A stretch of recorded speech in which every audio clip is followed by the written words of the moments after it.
Sunday afternoon in glorious sunshine to enjoy the action. Jenny, we know that Time Warp's going to go forward. Tony Cruz has basically said that that's what he has to do if he's to win. He can't win any other way anymore. Yeah, I think he also expressed that he wasn't happy with what happened last year and when they gave up the lead to the little brother. So I think you'll find that he will continue to want to push forward so long as he jumps on terms. And he normally does jump well. What will Glorious Forever do, though? Will he take him on again? Well, Frankie's been trying to teach him to settle just in behind them at the trials. Whether it's worked or not, I guess that's the jury might be out on that. So, Paul, there's a bit of specking in the market for number 8 here. Yeah, Disa on the place line now into 3.2 and has been backed with Rise High and also Glorious Forever and Quinella. So there's been a bit of Quinella support around Adisa. Still 15 for a win, but on a place line now into 3.2. Ferrare has come in a little bit more. He was 3.1 earlier on. He's now into 3, clear favourite from Rise High at 3.8, 4.7 Windbright and 5.4 Magic Wand. Jim, do you think the 4-year-old series, like the Derby campaign for Fiore, just took it out of him a little bit and he's just taken 1 or 2 runs to come back? Yeah, it's interesting because owners have their eyes and their hearts set on the Derby. It's still the one that they all want to win. It's the most prestigious race for owners, even though there are many other great races on the calendar. And I think, yeah, you do push a little bit harder and you do demand a little bit more. He came here from Australia, having won a Queensland Derby, and he's a horse who's... I've got him mixed up there with Dark Dream. But Fiore came here with a good record from Australia, and, you know, he's still been on the go all the time. So, yeah, it's a demanding...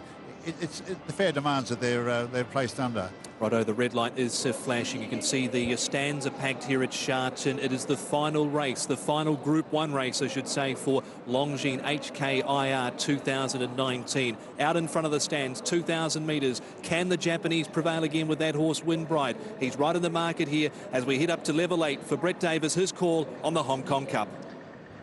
Thank you, Tom. Yes, they're moving in well for the Longines Hong Kong Cup 2019.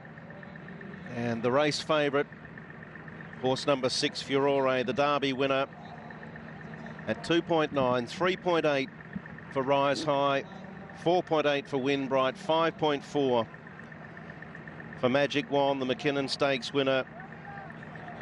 Some late support for Adisa in place betting. Rise High, the last in for Vincent Ho. The field of 8 are set for the Longines Hong Kong Cup. The gates open, they're off, and Windbright stepped sideways early, but he's mustering now. Away fast was Magic Wand. Time Warp deeper out, pressing forward. Glorious Forever is putting himself right into the picture early. It's very tight and compact as they work past the trainer's stand, with Glorious Forever looking for the rail in front of Time Warp. The two brothers are banging heads at the moment. Windbright's got into 3rd on the outside of Magic Wand, who's getting a lovely trail down on the rail. A length and a half further back to 2 to Rise High, who's going to settle midfield on the outside of Furore. 1 back to Adisa, and 2 back last of all is Dark Dream. Time Warp's pressing the issue wider out, and eventually he speeds up and will roll on and take the front. Time Warp leads by a length to Glorious Forever, who takes a sit now. That leaves Windbright at the 1,200 metres without cover in 3rd position on the outside of Magic Wand, who's getting a lovely smothering run. A length away to Rise High, 3/4 to Furore, a length to Adisa, and Dark Dream is at the rear of the field as they stride towards the 950, where Time Warp has now settled nicely on the lead by 3/4 of a length to Glorious Forever, who's leaving him alone. Magic Wand's had a lovely run. Ryan Moore's given her every chance. Windbright's travelled first class. Then a length and a half to Furore, who's going to look to get off the fence shortly with Rise High.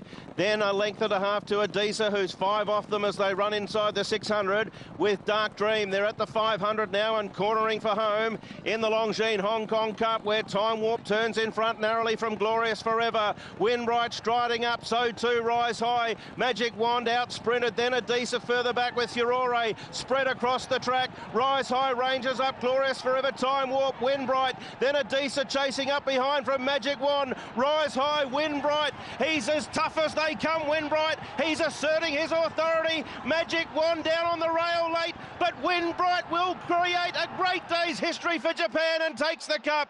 Windbright by a head over a game Magic Wand and Rise High. Then Furore from Adisa, Dark Dream, Glorious Forever and Time Warp at the rear.